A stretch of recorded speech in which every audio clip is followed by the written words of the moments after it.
महाराज श्री से जुड़ने के लिए चैनल को अभी सब्सक्राइब करें। जय श्री कृष्ण। परमपिता परमात्मा की कृपा से आप सभी लोग अच्छे होंगे। चीन के महान दार्शनिक, महान विद्वान कन्फ्यूशियस जब वो अपने अंतिम क्षणों की सांसें गिन रहे थे, उनके शरीर का जाने का समय आ गया था, तब वो उनके शिष्य उनसे मिलने आते हैं, पास आकर के चरण वंदन करते हैं, चरण वंदन करके बैठ जाते हैं। कहते हैं, गुरुदेव आप तो हमें छोड़ के जा रहे हो, परंतु कुछ ऐसी बातें बता दो जो ज़िंदगी भर याद रहें और जिससे हमारा कल्याण होता रहे। देखो, गुरु मर जाता है लेकिन गुरु का ज्ञान कभी नहीं मरता। गुरु का शरीर चला जाता है पर गुरु का ज्ञान कभी नहीं जाता। इसलिए गुरु से जितना कुछ सीख लिया जाए उतना ही अति उत्तम है। शिष्य बड़े प्रबुद्ध थे, गुरु के पास आए, गुरु के चरणों में बैठे। गुरु जो थे उन्होंने भी शिष्यों को आगे बुलाया और बुला के कहा ठीक है, और कहा कि बताओ मेरे मुँह में जिह्वा है या नहीं है। वो अपना मुंह खोलते हैं। शिष्य कहते हैं कि गुरुजी ये कैसी आज बातें कर रहे हैं। शिष्य देखते हैं, कहते हैं हाँ गुरुजी, बड़े अचंभव में कहते हैं गुरुजी जिह्वा तो आपकी है। फिर वो थोड़ा सा मौन होते हैं। मौन होते ही फिर पूछते हैं कि अच्छा एक बात और बताओ, क्या मेरे मुख में दांत भी है? फिर वो मुख खोलते हैं और वो दिखाते हैं तो दांत नहीं होते हैं, क्योंकि वृद्धावस्था होती है, दांत टूट जाते हैं। तो शिष्य फिर अचंभव में कि गुरुजी वृद्धावस्था में ऐसे क्यों पूछ रहे हैं, देखो मेरे दांत हैं या नहीं है। शिष्य कहते हैं कि गुरुजी दांत तो नहीं है, लेकिन वो बड़ा अपने मन में संकोच महसूस करते हैं कि गुरुजी आज कैसी बातें कर रहे हैं। फिर वो तीसरा प्रश्न भी कहते हैं कि देखो मेरी जो जिह्वा थी ये मेरे जन्म के समय ही, जन्म से पूर्व ही आ गई थी, छोटी सी, परंतु जो मेरे दांत थे वो जन्म के समय नहीं थे या जन्म से पूर्व भी नहीं थे। दांत बाद में आए, जिह्वा पहले आ गई थी, लेकिन दांत चले गए और जो जिह्वा है वो अभी भी है मेरे मुख में।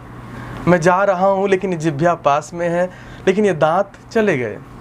क्यों जानते हो? क्योंकि जिह्वा में सरलता थी, सहजता थी, इसलिए आज जिह्वा है। दांतों में क्या थी? क्रूरता थी, कठोरता थी, इसलिए आज दांत चले गए। दुनिया में कोई भी आता है, ध्यान रखना, अगर सरलता सहजता लेके आएगा तो उसका अस्तित्व बना रहेगा, लेकिन कितना भी क्रूर हो, ध्यान रखना, यदि क्रूरता लेके संसार में आया है तो एक न एक दिन मिट जरूर जाएगा और जल्दी मिट जाएगा। और कहते हैं ना कि जो वृक्ष आंधियों में झुकना सीख जाते हैं वो बच जाते हैं, जो वृक्ष अकड़े रहते हैं, जो झुकना नहीं जानते वो टूट जाया करते हैं। जैसे ही ये वाणी सुनते हैं शिष्य, वो अंदर से बिल्कुल पिघल जाते हैं। कहते हैं, और गुरु भी कहते हैं कि देखो आज तक जो मैंने उपदेश दिया उसको याद रखना चाहे मत रखना, लेकिन ये अंतिम घड़ियों में मेरा दिया गया उपदेश जिंदगी भर याद रखना कि कभी भी इस सरलता सहजता को जाने मत देना। ध्यान रखना, भले ही तुम कहने का आशय है कि जीव भले ही सरल सहज है, लेकिन इस जिह्वा से कठोर भी बोल देते हैं बहुत लोग। तुम्हें ऐसा नहीं करना है, तुम्हें अपनी जिह्वा को सरल सहज स्वाभाविक रखना है। अहंकार नहीं पैदा होने देना है, वही तुम्हारा नाश कर देगा। जो तुम्हारे अंदर अहंकार उत्पन्न होगा वही तुम्हारे विनाश का कारण बनेगा। इसलिए क्या करना है कि कठोर नहीं होना है। जीवन में जहाँ झुकना है वहाँ झुक जाओ, जहाँ टाइट होना वहाँ टाइट हो जाओ। देखो, रिश्तों को निभाने की यही कला है। मैं कहता हूँ कि जो सितार वादक हैं, जो गिटार वादक हैं, वो अच्छे से जानते होंगे कि जब वो बजाने जाते हैं वाद्य यंत्र तो उससे पहले उसे ट्यून करते हैं। तो ट्यून में क्या होता है कि जो तार ढीले हो जाते हैं रखे रखे, उन्हें टाइट किया जाता है, और जो तार ज़्यादा टाइट हो जाते हैं उन्हें ढीला किया जाता है। जब वो बिल्कुल सही एक मानक पे आके फिट हो जाते हैं तब उसमें से मधुर संगीत निकलता है। ध्यान रखना, तुम भी अपने जीवन में यदि मधुर संगीत चाहते हो तो ट्यून करना जरूरी है।